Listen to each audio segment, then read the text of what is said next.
Warmly welcome. Hello, everyone.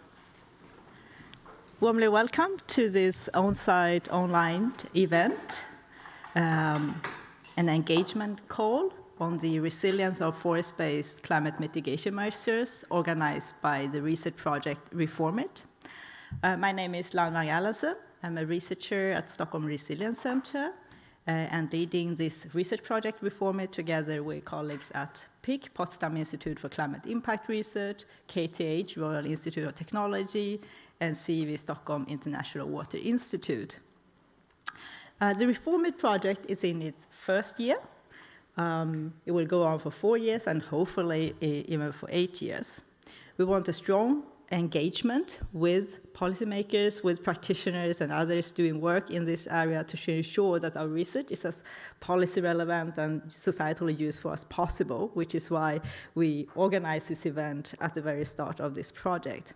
And we believe strongly that this exchange will be mutually beneficial, so I'm very glad that you're joining us today. In today's agenda, I will start with a background introduction to the project, and then we will have Fabian from PIC to give you a brief introduction of the modeling framework that we have at our disposal in this research project.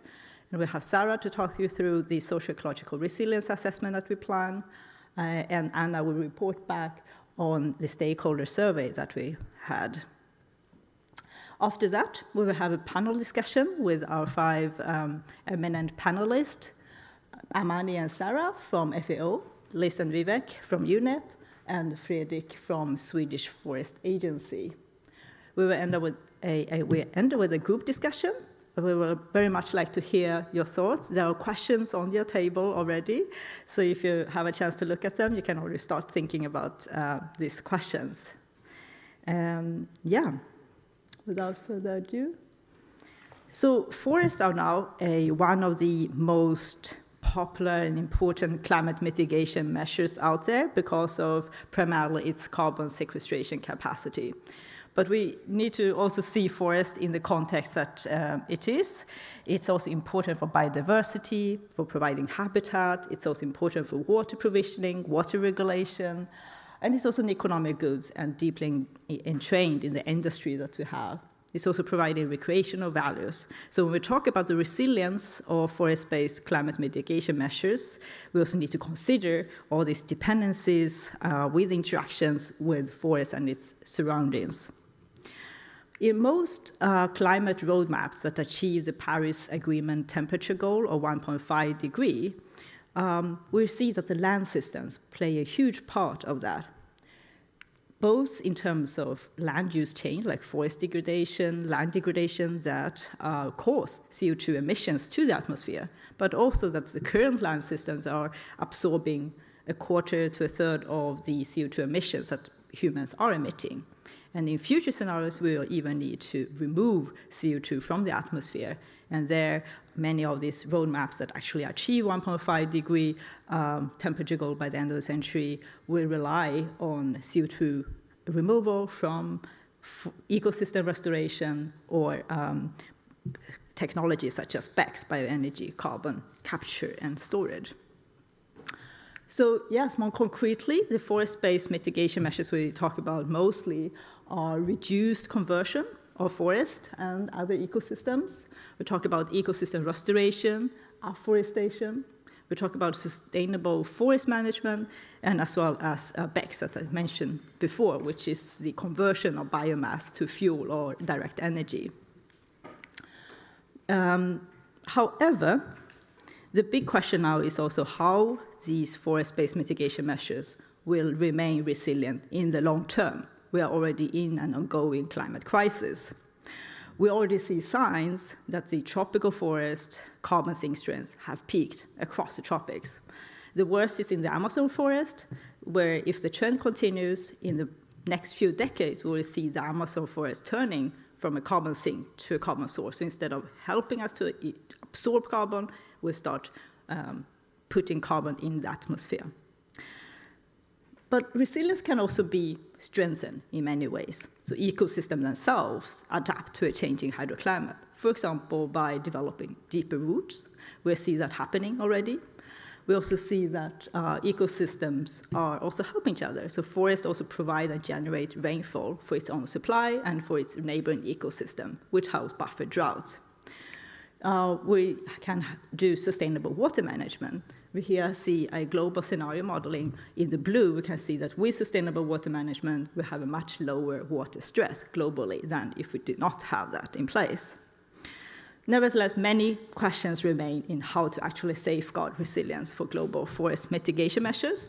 So the key questions that we are dealing with in the ReForMit project is, so how to safeguard resilience in these forest-based climate mitigations globally under hydroclimatic shifts. The questions we more specifically ask is, in what combinations of forest measures could support water, climate, and biodiversity functioning under climate change? We ask, what is the role of hydroclimatic adaptation in forest measures for enhancing resilience both locally and remotely, for example, through forest generation? We also look at how can social-ecological resilience of forest measures be considered and more integrated in decision-making. A long-term goal of this project is to also develop a decision support tool for evidence-based building in forest-based mitigation. The method we have at hand, we'll hear more about that, is the scenario modeling with the global dynamic vegetation model. We have capability to track atmospheric moisture and see where the forests provide rainfall. We can do data analysis of remote sensing. We plan to do data collection and exploring case studies. And we also will do stakeholder engagement, which this is part of. With that, I would like to hand over to my colleague Fabian, who will walk you through the modeling framework.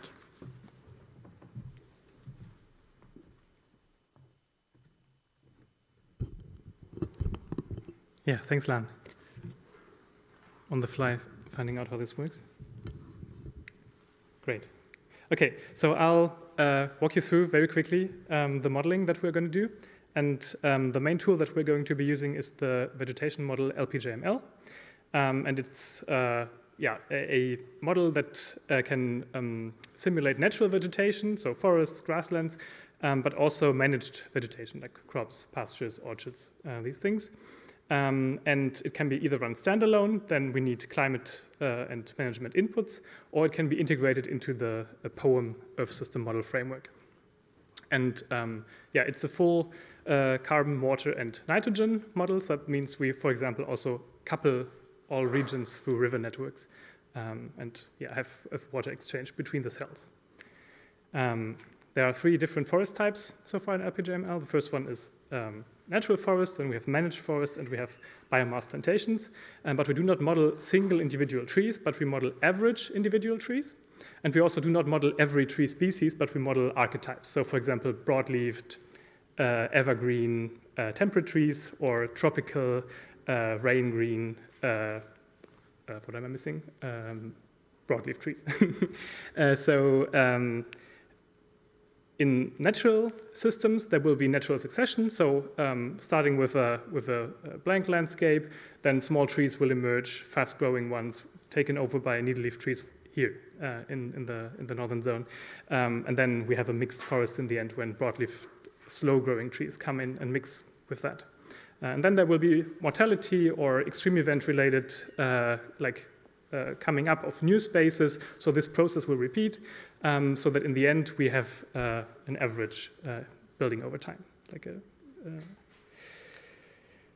The second type would be more management-centered. So this is a forest that is mainly driven by lumber production, where we extract forests, and it's also grown with larger saplings, so no natural succession here, and also competition is largely inhibited there because the trees are already large when they grow, and then they take up some space. There might be some thinning, these are also parameterized according to observed growth curves for forests.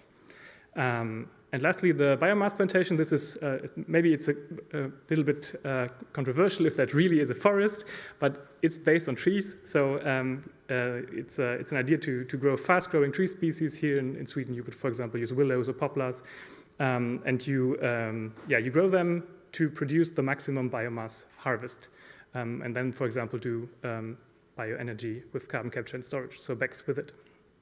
And of course, there will be high management associated with it, so high irrigation, high fertilization. So yeah, to give you a little bit of an idea of what we mean with this, I introduced before, scenario data. So something that we want your input in is what scenarios should we build, what should we look at, and we will use a case study for that. And I present a paper that we worked on in a few years ago, where the research question was what will result in higher water stress, either unmitigated climate change, or we use bioenergy plantations with a lot of irrigation in the future to draw down temperatures. There were 3 scenarios. So the orange scenario is the climate change scenario, 3 degrees of warming in the year 2100. The green scenario is the BECCS scenario, so a lot of bioenergy plantations. And the blue scenario, Lan already mentioned that a little bit, is bioenergy plantations, but with sustainable water management. And we try to compare those. The main scenario differences here are the climate trajectories, the biomass plantation areas, which are high in the ones with BECCS and low in the ones without. Then the irrigation, of course, and sustainable water management, which only happens in the blue scenarios. And then what we see is, if we compare those 3, and the metrics we compared it with here was the population that is living under high water stress at the end of the 21st century. And we see that actually the BECCS scenario will create more water stress than the pure climate change scenario, but it can be drawn down with sustainable water management. So much for that research. And why, how to translate that now to our project is that I think it will be really helpful to have you as stakeholders help us with building scenarios about, in this case, not BECCS so much, but about forest types, about forest management, and about which climates we should look at. And then I'll try to build like a comprehensive scenario, but it must be easy. It must be archetypical again, because we want to do this as a global study, and then compare them and use them in the following parts of the project. So I think there's some parts in for you as well. So there will be some stakeholder interaction between you. You gain knowledge maybe from us about the modeling, and we can exchange about that. So yeah, it would be really cool to have you on board. And the way to get on board is either to go through that website or leave us your contacts here, and then we will contact you about a follow-up workshop where we then really go in and design these scenarios.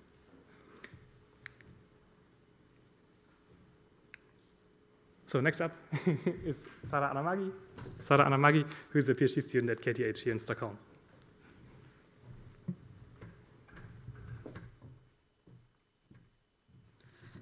Hello everyone, my name is Sarah and I want to talk more about social-ecological resilience assessment. First of all, let's discuss why we need to evaluate social-ecological resilience in forests. An increase in forest resource exploitation accompanied with increase in disturbances like forest fires and droughts adversely impacted the forests and their ability to provide benefits for humans, aka ecosystem services. So resilience provides means to ensure a stable provisioning of ecosystem goods and services for humans and the well-being of society. So why we have to study social-ecological resilience? Because we believe forests are inherently social-ecological systems. Social-ecological systems are systems that there are interaction between natural environment and human communities. So in forests, humans take advantage of forest ecosystem services like forest products like timber, flood mitigation, carbon sequestration, and so forth. And in return, they change the forests. So we need to study social-ecological resilience. And social-ecological resilience provides a means to best manage this interaction between natural environment and human society. But how we are going to evaluate and enhance this social-ecological resilience? We have the 7 resilience principles, which have ecological and social principles. Ecological principles are diversity and redundancy, managing connectivity, slow variable and feedbacks, and complex adaptive system thinking. And social principles are learning, experimentation, participation, and polycentric governance.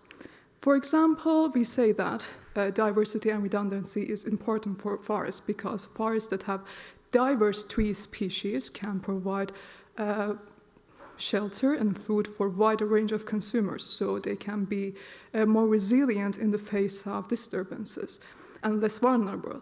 On the other hand, if we have a forest that has a uniform tree cover, so it can be more vulnerable to disturbances and can be less resilient. We have these three social principles, learning, experimentation, participation, and polycentric governance. And this is where the role of stakeholders and their interaction is highlighted. Because based on the framework that we have, we believe that if we have stakeholders that have high rate of information exchange, if we have stakeholders that are highly interested to cooperate, and if we have a governing system that comprises different governing entities that interact with each other at different levels, then we can have better responses for challenges, either current challenges or future challenges. And this in return will enable us to have better adaptive management processes and systems and enhance the resilience. A good example is the community-based forest management, which was conducted in Nepal. And this case study, the government started to grant legal rights to local communities to manage national forests. So these local communities implemented their traditional and local knowledge in forest practices, and they engage in an ongoing process of learning through adaptive management. So all these three principles, learning, participation, and polycentric governance, came together to enhance the resilience in this area. So what we want to do in this project, we want to assess social-ecological forest resilience through developing a framework and want to assess this resilience on a global scale. So this framework will enable us to generate time series of resilience under different climate change scenarios, management scenarios. For example, we are going to use the outputs of the modeling and the outputs from stakeholder analysis and social network analysis, and then this will enable us to detect the low resilience spots or vulnerable spots on a global scale, so we can further focus on these spots and figure out what's the best management option to enhance the resilience and the circumstances of these forests and inform decision makers about this. Thank you. Now I want to invite my colleague Anna to talk more about the stakeholder survey. Thank you, Sarah. Let's see if I can operate this. Yes, so my name is Anna Tengberg and I'm from SIWI. And I'm going to present the results from our initial stakeholder survey, which is the first step in our stakeholder engagement process that follows, the different steps in that figure there. So we are here today really to raise awareness and identify actors, take stock of your knowledge, to build the future coalition. We can work together on these different scenarios Fabian mentioned, and then eventually come up with a tool that is relevant for policy makers and can inform collective action. And we sent out a survey to our networks. And we got 43 responses here from scientists. Many scientists responded, but also some policymakers, NGOs, civil society, multilateral institutions. And we had one also from business and industry. So why we are here is that we also want to reach beyond the academic community. Let's see if I can see the figure there, maybe. Yeah. We asked what the respondents' roles and responsibilities were within their organizations. And you can see in the word cloud here that there were many people that were scientists, directors, working with climate policy, advisors, etc. And then we also asked which geographical region they worked in. We had many responses from people working with Africa, or in Africa, also people working at the global level, in the tropics, Sweden, Europe, Asia, Armenia, Amazon.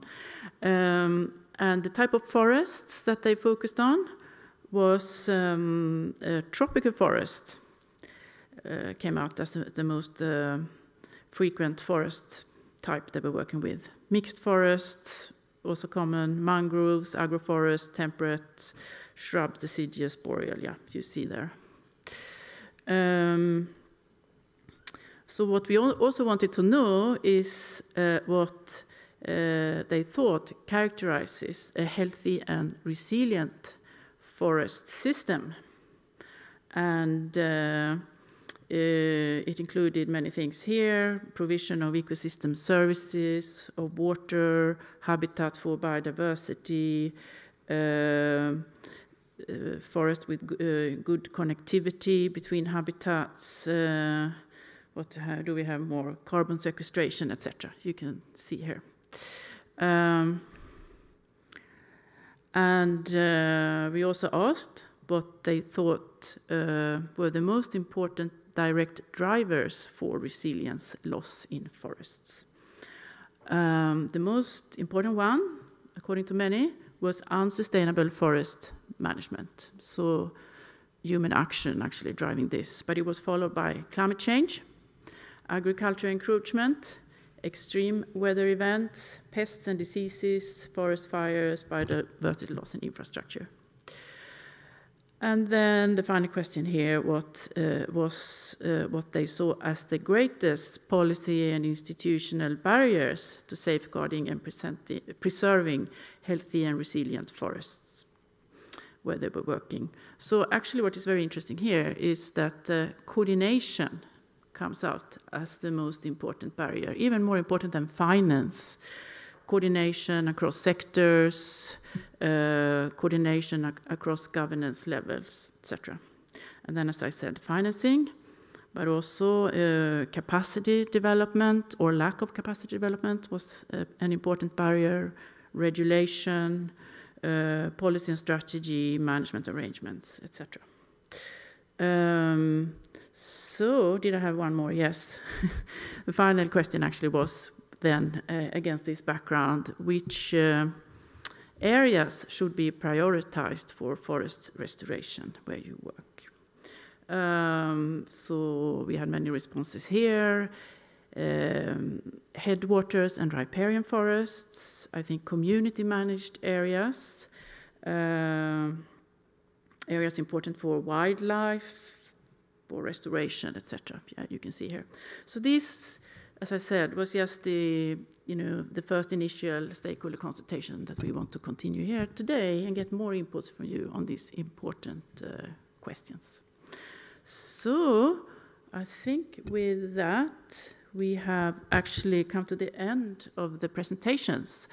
And now it's Sara Kalantari, also from the Royal Institute of Technology here in Stockholm, where she is a director of the Water Center. She will take over for the panel discussion, but also perhaps we have time for a couple of questions before that. Do you want to manage that, or yeah? So before moving into panel discussion, do we have any questions for clarifications to any of the presenters here? Not just me. Yeah, we have Lotta. Oh, thank you. I'm Lotta Samuelsson, also from CV. A question regarding the survey. Was it open question, or was it choose between the preset responses? Yes. Fabian can answer this better than I. It was a combination. So we gave some things that we thought might be important, but we also had like 2 open fields for creative input. And actually, some of these most given things we hadn't thought of, so they were actually added by the participants. Really cool. Yeah. Interesting. Yeah, thank you. Any other questions you have about resilience, social-ecological assessment, modeling? Yeah? Hi everyone, Malin Lundberg-Ingmarsson, also SIWI. I have a question for Fabian regarding your modeling. There were different kinds of forests, but is that only dense forest, or do you also include, say, agroforestry systems, or these more like where there is less density in the forest? Thanks. Yeah, good question. There's some work on agroforestry right now, but that's not finalized. So we can't use that right now for this project because it's still in development. But it would be great to have in the future. I absolutely agree. Okay, I don't know if our online audience has any questions. Is anybody checking that? Well, maybe if we don't have any more questions from the floor here, then I will invite Sarah to take over here for the panel discussion.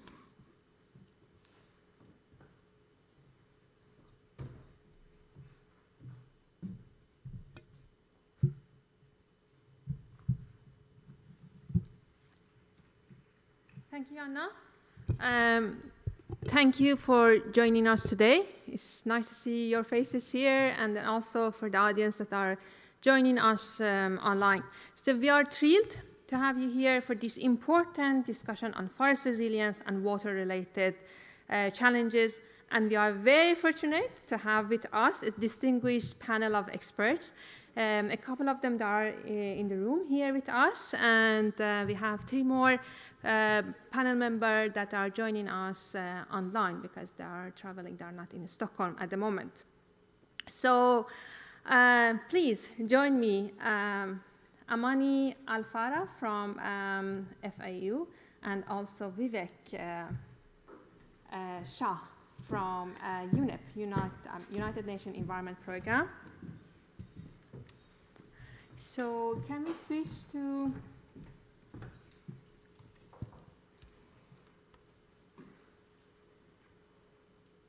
Fantastic. So we have Fredrik with us, Silverbrandt from Swedish Forest Agency. And we have also Sarah Ramirez from FAU. Hi, Sarah.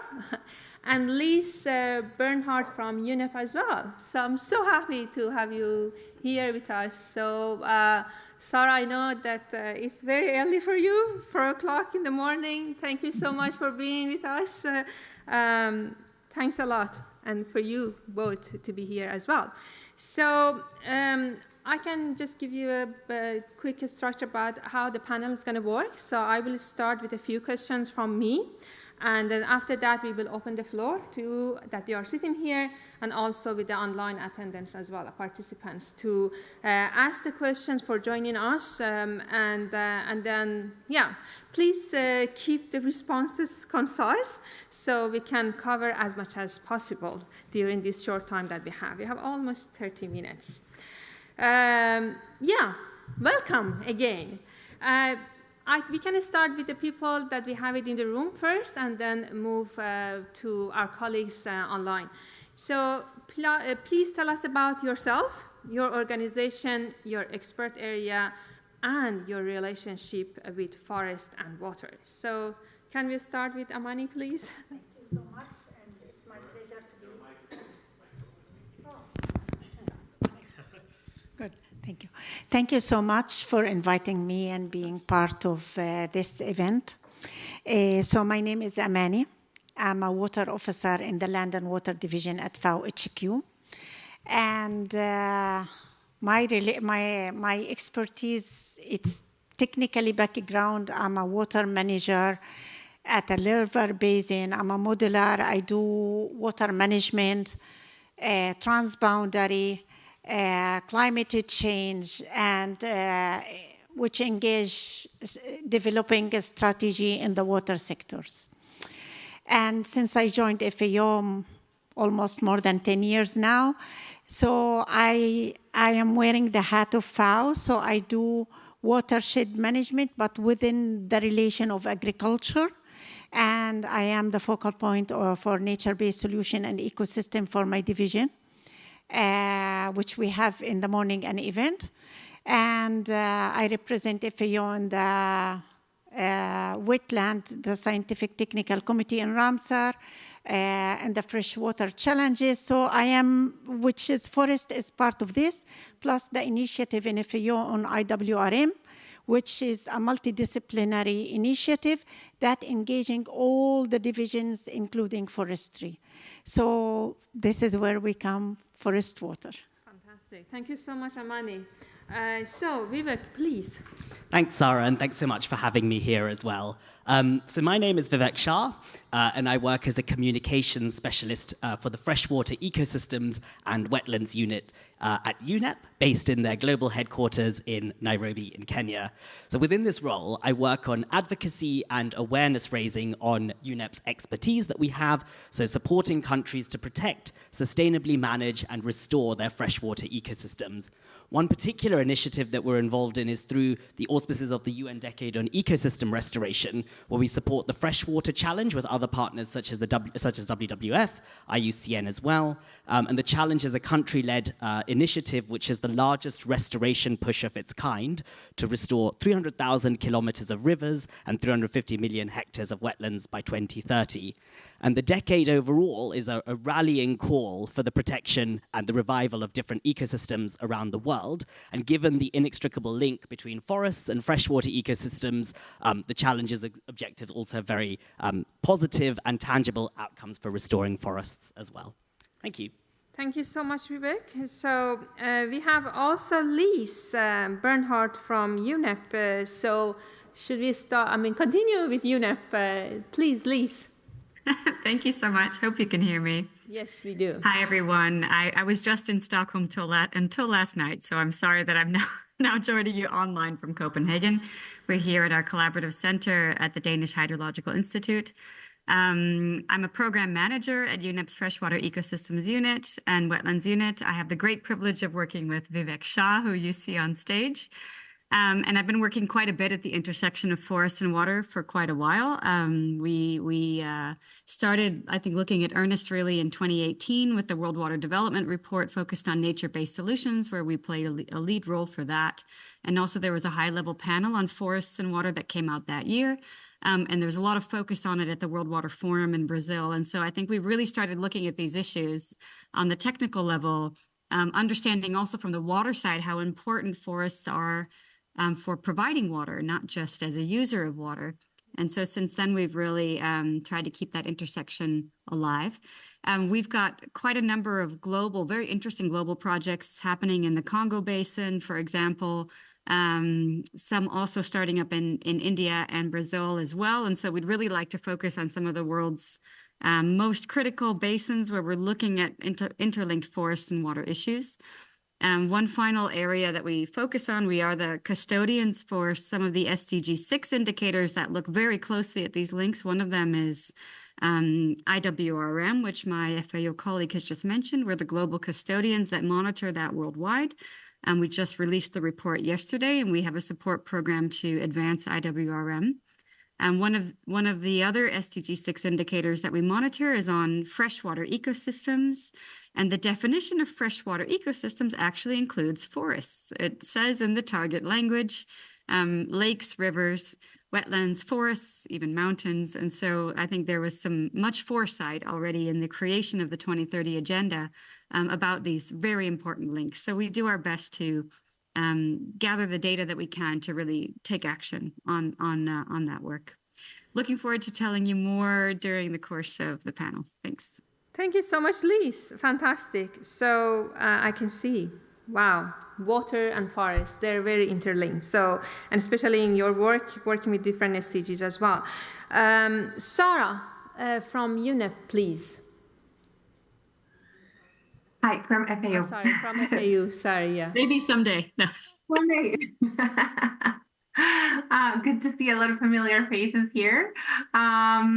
So from the FAO side, I am a forestry officer. I lead the global program on forests and water. And within that program, we work on a couple of sections. We provide support to member countries on how to manage their forests for water-related services. We also have a knowledge management section where we provide guidance. For example, a few years ago, we developed the Guide to Forest and Water Management, which is really the first guide providing technical advice on how to manage forests for these water-related services. This was a joint effort with, I believe, over 20 authors from all over the world. And it's been, it keeps coming up. And I think it shows that this is what we need, right? So more guidance, more support on how to manage and understand these leakages between forests and water. We also have a lot of work on capacity development, and that's actually the reason why I'm joining you from Colombia, and it's 4:36 a.m. here. I'm doing a capacity development course here in a watershed in northern Colombia, where we're bringing together all the stakeholders from indigenous peoples to national parks, communities, productive sectors. So we have coffee, banana. They're all coming to this workshop on how to manage forests for water in their watershed. Their watershed it goes from high altitude forests to mangroves within 70 kilometers. It's a very steep area, and it has everything. So this is the type of work that we do, trying to bring together everyone to improve our management of forests for water. And finally, we do advocacy events like this one, where we bring the message and we work together with the experts, many of whom are present here in this event. At FAO Forestry, we also have programs on peatlands and mangroves, and as well as dryland ecosystems. So we try to concentrate on these key ecosystems that have this forest-water nexus. So yes, I think I will stop there and pass the floor to the next person. Thanks, Sarah. Thank you so much. And come back home, Sweden. We have Fredrik with us from a Swedish Forest Agency. Please, Fredrik, tell us about your organization, the work that you are doing. Thank you so much. Unfortunately, I couldn't join you in Stockholm. I live on Gotland, and I had some problems, so I couldn't join you in Stockholm today. So I work with a Swedish Forest Agency, and we, of course, work with a lot of things in Sweden. But I'm mainly here because I'm working with a program, Local Forest, where we work with CIVI. So I work with Anna and Lotta and Malin, who asked questions just before this session. And also with an organization called Eco Innovation Foundation, working with the business part of the program.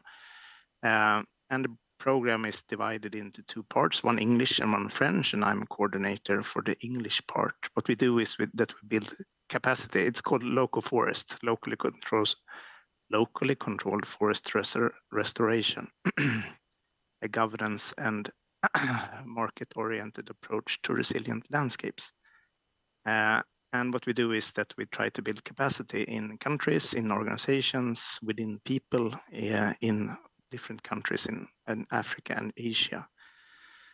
And in the English part, we have Laos, Thailand, Vietnam, Nepal, and Ethiopia.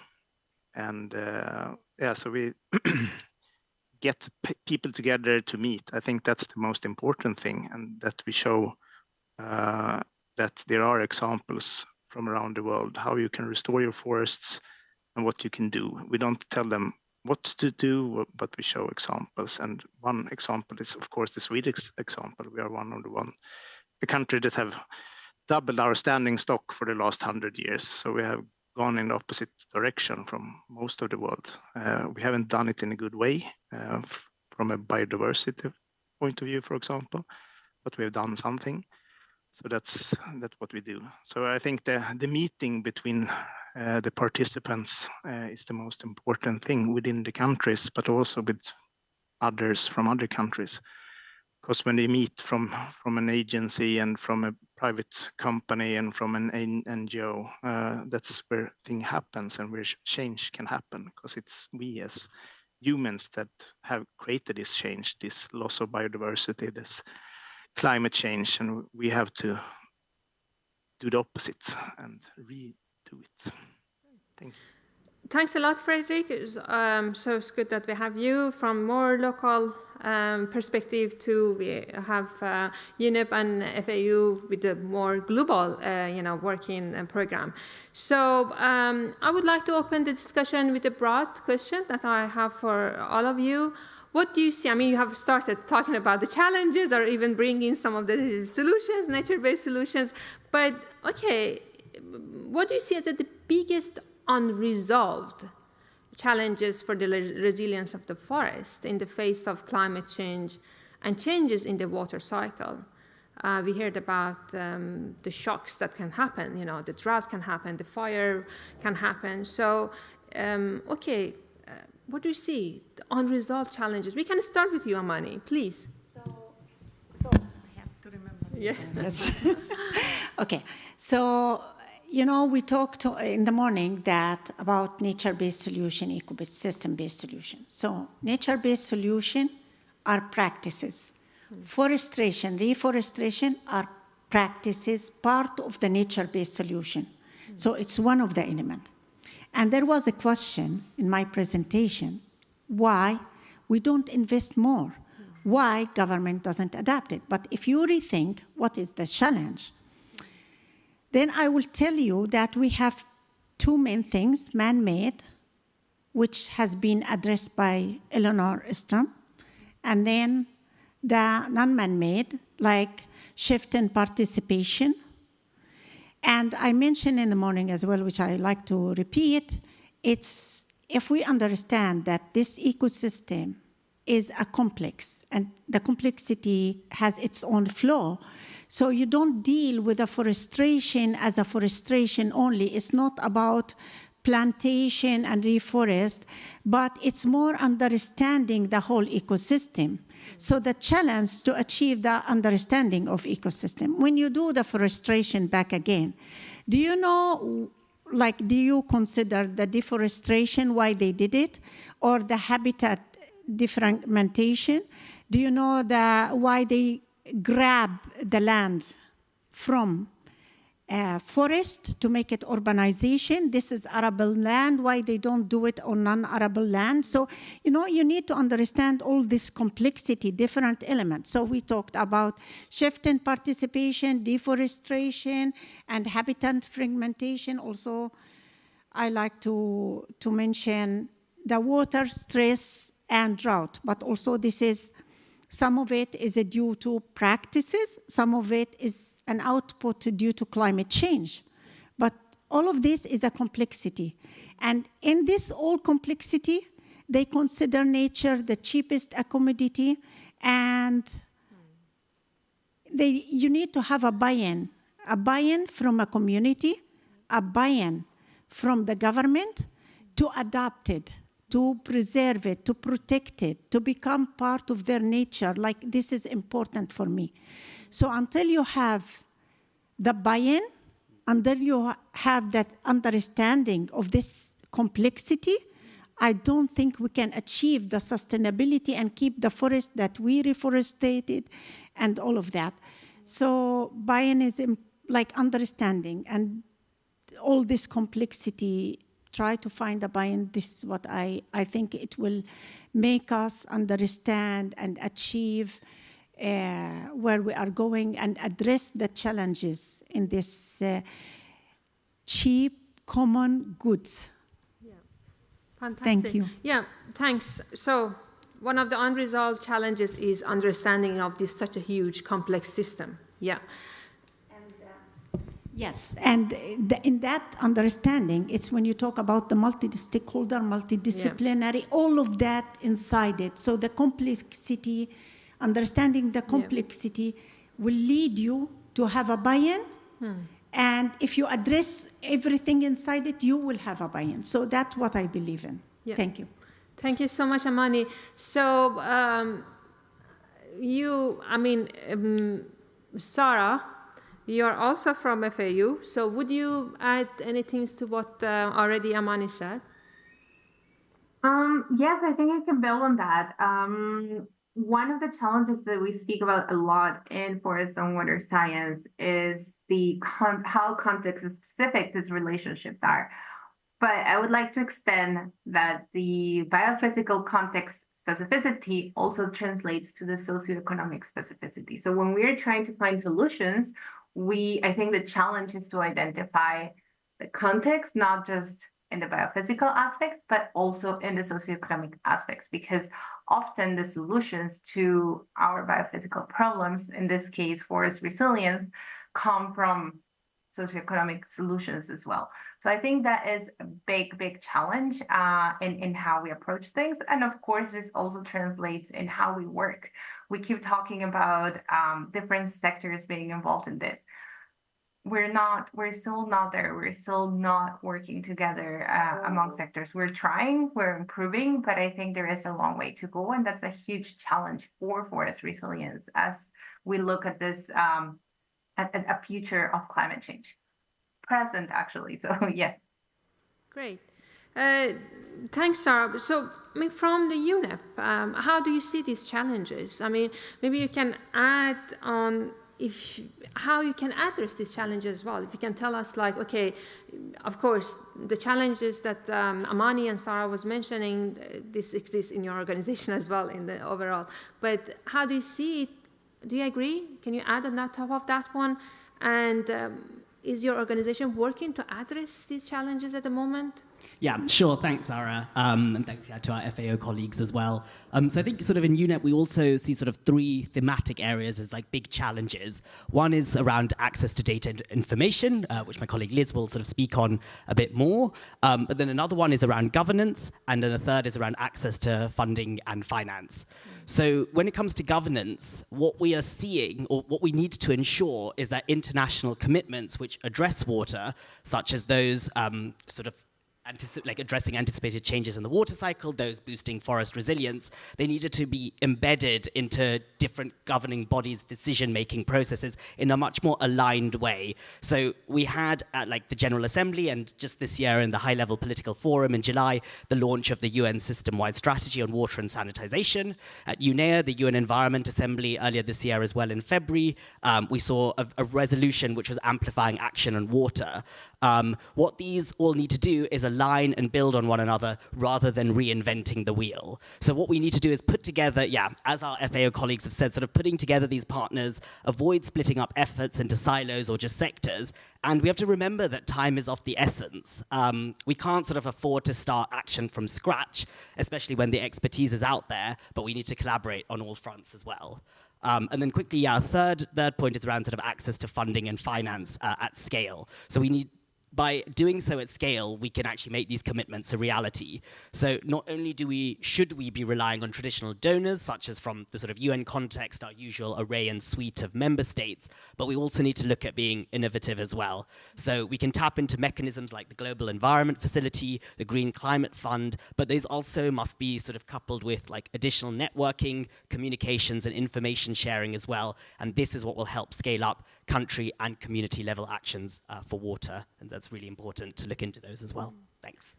Thank you so much, Vivek. So, Liz, if you want to be concise, okay, Vivek already tell us about the data governance and funding. So please, would you want to add more? And I would like you to also to say how your organization is working to address these challenges. I mean, regarding the data, regarding the governance, regarding the funding.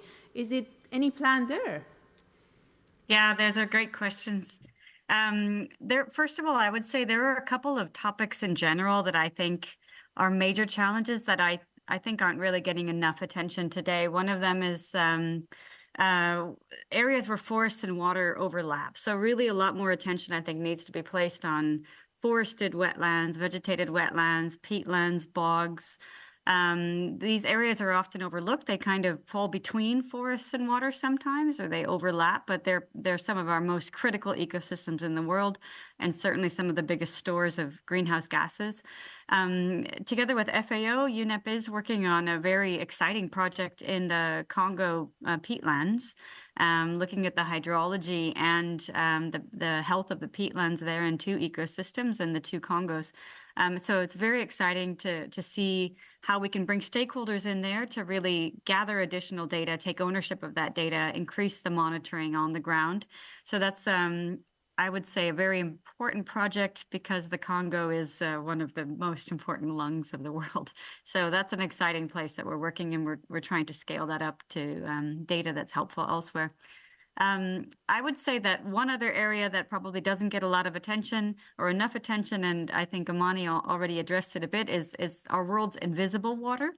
So there's quite a lot of water that's, of course, in green water. We're understanding more and more about the role of green water, the links between vegetation and water, but also underground aquifers, so water that's not visible on the surface. And I think that these are some of the most critical water systems and water cycles that we have. And we are hoping to help escalate and give out more information around the new global economics, the Commission on the Economics of Water that will be coming out in mid-October. We're hoping to really take that to a regional and local level to get the word out about the science behind those reports. I think those are two areas, that I would say are critical, maybe overlooked, and certainly need more attention. Thanks. Thank you so much, Liz. So, Frederick, I know that you are a coordinator of a local controlled forest restoration training program. So, what we heard about the challenges now, I think that you will definitely see those challenges in your program as well. And maybe the forest restoration is one of the these solution-based things that you are taking it in your program. Can you tell us a little bit like, okay, do you have any success stories from your program, from Swedish Forest Agency, that they are dealing with forest resilience and climate change mitigation? Is there anything that you can point out and be proud of it and saying that, yes, we do it, we have these challenges, we have done this success story? Yeah, of course. We have had... we are building capacity. We are trying to get organizations to work together. And I think that in the last, the third course round in Laos, for example, was a very good example. We had a private company together with the Department of Forestry and WWF working together in restoring a land that was flooding every year. 2,500 hectares was the plan. Malin in the room was the coach for that project. I think due to finance and problems in the economy, they had to postpone it, but they are still working on it. So instead of having an area that is only used for grazing, burned and grazed every year, very big areas along the Mekong River, they are trying to restore it to its former glory or something like that, to reintroduce the species that were there in the past. So that's a good example. And for Shale, I just want to say, I think you're all correct, but I think the mindset of us as humans is the biggest challenge, because we often do what we always have done or what others do. In Sweden, for example, we have planted a lot of spruce and continue to do that, and then there have been storms felling those spruce, but we still continue to plant spruces because it was the best economically viable option. Now climate change have come and the bark beetle kills it. If we look to Vietnam, we have an example, and I hope we can try to start change it. It can be a good example because in Vietnam, after the war, Sweden helped building a pulp mill, the Bai Bang project. And it was a good example, maybe, on an aid program. But the result of it, in my mind at least, is that they introduced acacia plantations to provide the pulp mill with wood. And now we have 5 million hectares of acacia plantations in the northern parts of Vietnam, creating, using it to sell to wood chips to China and to Japan for pulp and for energy. Hopefully we can change this now, because now the smallholders have a better situation because it has been economically viable, but for biodiversity it has been a disaster in my opinion. So hopefully this can help change, and we can try to start, because the current course round will try to start to turn those plantations into some kind of natural forest, in reintroducing the native species. And so yeah, we have examples and things are happening, but hopefully it will go faster. We had done this for 150 years in Sweden, restoring the forest, but we have to do it quicker in other parts of the world. We can't take that long because then we won't have the chances. And I think the solution is better and more efficient land use. That's my thought about it. I can evolve that later. Back to you. Thank you so much, Fredrik. I mean, most of you have been talking about, I mean, different solutions, different collaboration. So I see that actually this shows that it requires a multidisciplinary approach, yeah? To be able to integrate the traditional forest ecosystem science with the social one, with the economic one. We have the financial funding things, problems, challenges, the behavioral sciences. I mean, Fredrik, you were talking about our mindset, human mindset. So, okay, to what extent and what way has your organization contributed to a multidisciplinary approach? I mean, you were talking about Congo and other solutions. I see that it has been a multidisciplinary approach there. Can you just touch on that one? I mean, we have just 4 minutes left. So yeah, how do you see this multidisciplinary approach? And I would actually add scientists as well there. It's science, you know? It's not just about integration of economy. It's about also bring in what scientists says, yeah?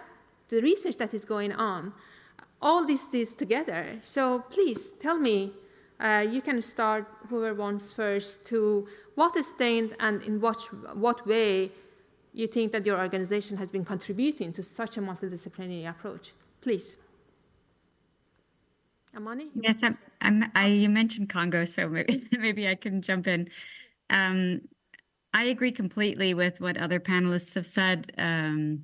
First of all, about the need for buy-in. That is the most critical thing, getting local populations involved in decision-making, but also, as you mentioned, the creation of data and science, right? So there are amazing scientists that are on the ground, also especially in the Congo Basin, to get those local scientists involved in making decisions, sharing their research, collecting data, taking ownership for biodiversity benefits and local water benefits will help. That's what's really going to help preserve the forest there and the ecosystem. So we do that through IWRM approaches. That really is a whole of society, whole of government kind of approach between different ministries and government, but also with NGOs. Indigenous populations are extremely important, especially in that part of the world. Also making sure that women are not only in the room and at the table, but have the means to give meaningful contributions. And so those are the kinds of approaches that we use. And I couldn't agree more that often our own behaviors and what we've always done, those are often the biggest barriers, right? I've always grown corn. We've always eaten this kind of food. But as the climate changes, we all have to learn to do something maybe differently, right? And so to change those very deep-seated cultural and emotional connections, that's probably one of the most difficult challenges. Thanks. Thanks, Liz. Yes, Amani, please. So, first of all, as far, I'm very bad in that. Okay. First of all, FAO work closely with through their offices, which we have, I think, 193 or something like that, globally offices. Correct me, George, or it's 139, I think. So it's the offices in the country, mainly in the developing country, but we have representation in developed country as well. So the idea, we work with government. We have government representative like any other UN sister organization. We work closely with the UN sister organization. We work with the research organization.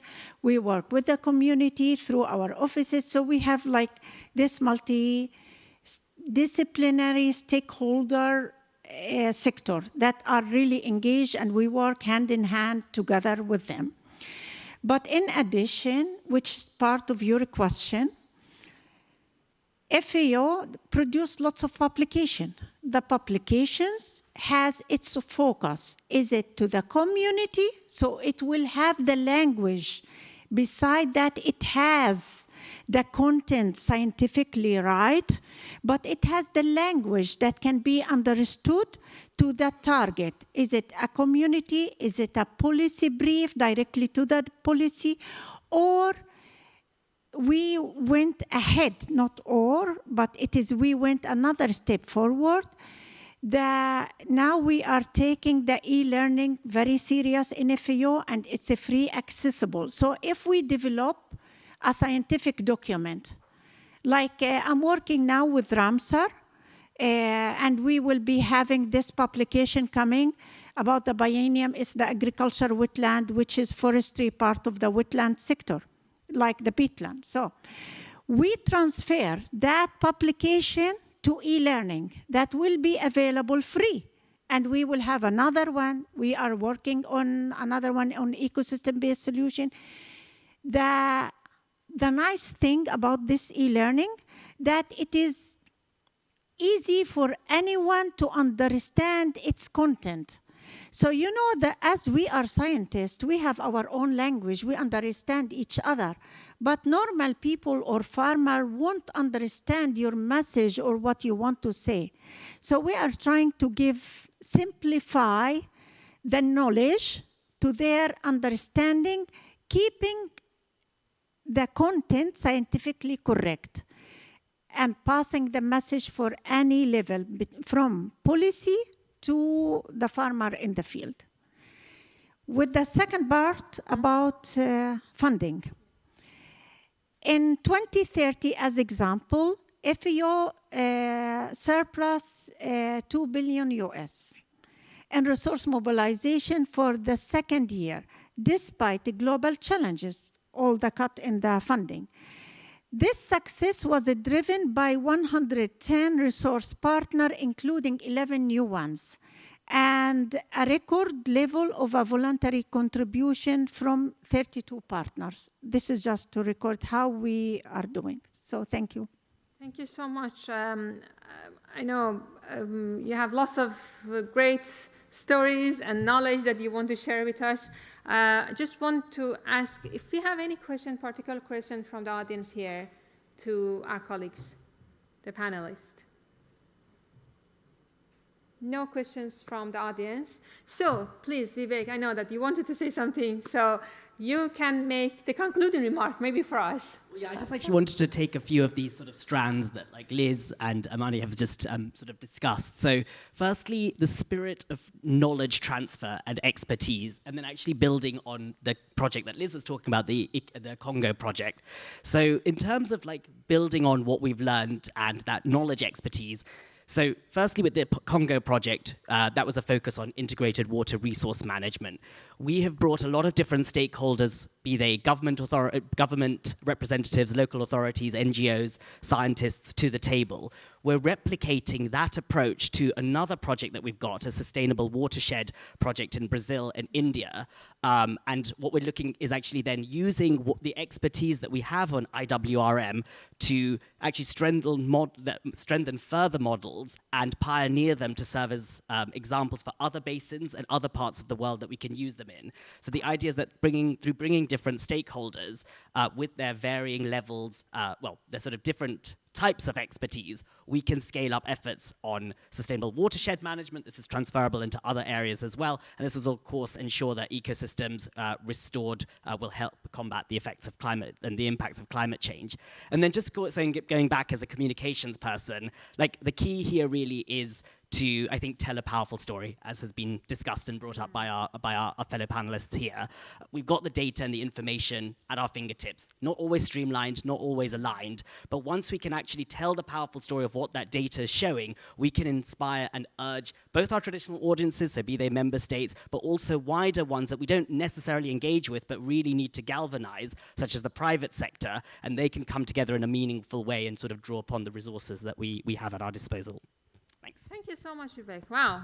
That was fantastic concluding remark from here, yeah? So, communication, better communication, e-learning, yeah? Great. So thanks a lot, Sarah, Frederick, and Liz for being with us online. It's so great to see you. hope to see you in person in future, maybe next year in World Water Week here in Stockholm. So, and thank you so much, Amani and Vivek, for being with us here in person. Thanks a lot. Thanks so much. Thank you. Bye. So the next part of our session is group discussion, that we will have it with you here in the group. So Masoud from KTH, Rolling Stop Technology, would lead us in this group discussion.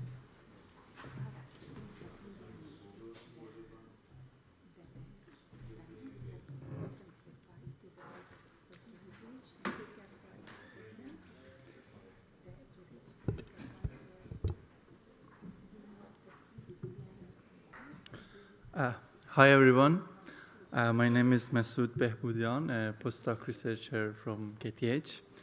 I'm super excited to be here in this event today and to be in this team, in a big team. Thanks Lan, thanks Sarah, Fabian, and everyone. And it's time to learn from you participants here today in this group discussion, and that's why I'm here now. So I'm glad to start this group discussion. And today we're going to have two questions about the barriers of having a resilient system and prioritizing the management options for forest systems. So we're supposed to have two questions, as I said, and we'll use a very famous methodology, which is think, write, share. I hope almost all of you have taken a look at two questions on the tables before, and you're ready to write your ideas. So with this regard, normally in this methodology, the participants write their thoughts and answers on the post-it notes or cards after their thinking phase. Therefore, today we'll specify 3 minutes for writing your ideas on sticky notes. And then we'll appreciate it if you answer to both questions if you have time, but of course it's not mandatory to answer to both questions, and you can just focus on one question that you want. In the next step, participants will share their thoughts and answers with other participants in the same, of course, in the same table. So you'll have 15 minutes for discussion part with other participants at the same table, and you'll share your ideas with others. I should say that each table has a facilitator from our group to help you in case if you want, and they will collect and order your answers and thoughts. Finally, we'll have 5 minutes to wrap up. Then every single table will state 2 important points to other audience, and then we'll finalize our group discussion section.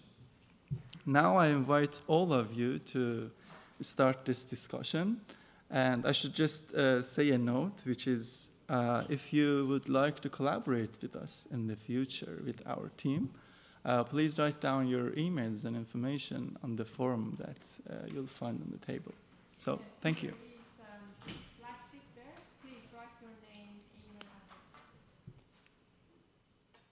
These are the questions in case if you want to look at. Yeah. Thank you.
Is it working? Yeah.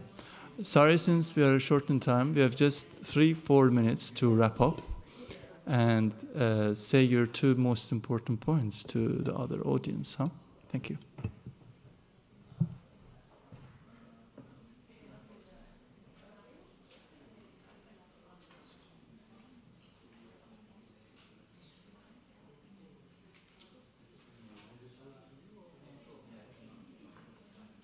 So we discussed many things, and 2 main.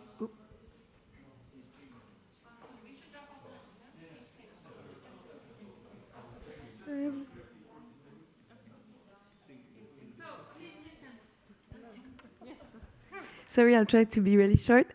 We discussed at the end of the barriers, it's like biopiracy, extractive economy, the lack of including right holders, traditional ecological knowledge, community, and policy, I believe.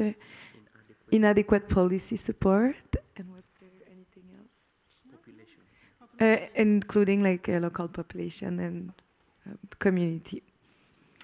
And for solution, it's we don't have time to discuss, but more community on data, regenerative economy, stakeholders, engagement in policy development, more land-based pedagogy, or like opportunities for people to relate with the forest, multidisciplinary approach, active participation of indigenous leader, and knowledge system and decision making. I think she covered all of our discussion points, but just of interest to me would be the biopiracy aspect, where not forest per se, but extraction of the whole tree plant and then exported to another country or for another continent for export or for research purposes or for greening of parks. So an example was the recent export of baobab trees from Kenya to Georgia, which in less than a year or so, the trees die off because they cannot survive. Not a direct forest example, but also an interesting biopiracy aspect we discussed. So thank you. So it's just 1 person per table, not more. I'll try to be quick. Yeah, we had a great discussion, and the main points were for the barriers question, that it's important to raise common awareness, which also is related to education and communication of, for example, scientific results, and to take care of target conflicts, because there will be a lot of target conflicts, and some of them, yeah, we first need to understand them to work on them. Not really sure how we get that in the modeling, though.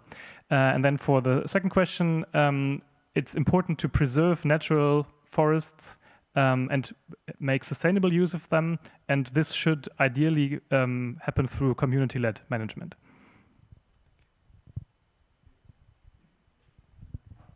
Yeah, we also had a great discussion, so I will just highlight one issue per question. First question on barriers. Yes, we came back to the issue of coordination, lack of understanding of the forest-water nexus, and the importance of defining clearly the system boundary to address the complexity of the forest and also the coordination aspect. And on the second question, we don't think that there should be focus on just one particular forest type. All forest types are important, but we think it could be a focus on community forest, also taking into consideration indigenous people's land. That we have seen here earlier in the week is very important for moisture recycling. Yep. And for the last table, I would say the first problem, the first barrier, I mean, we almost talked about first question, right? So the first barrier is just government side, or let's say we have social problems in assessing the resilience. As I said, we have 7 core principles. But the next, like the second group, social part, is the main problem. And we had some examples, benefits of ecosystem services in this part, or financing is also a part of barriers in governance side. And the second important note was changing our viewpoint from short-term evaluation of the forest to long-term evaluation of the resilience, because it's more related to forest life. Thank you.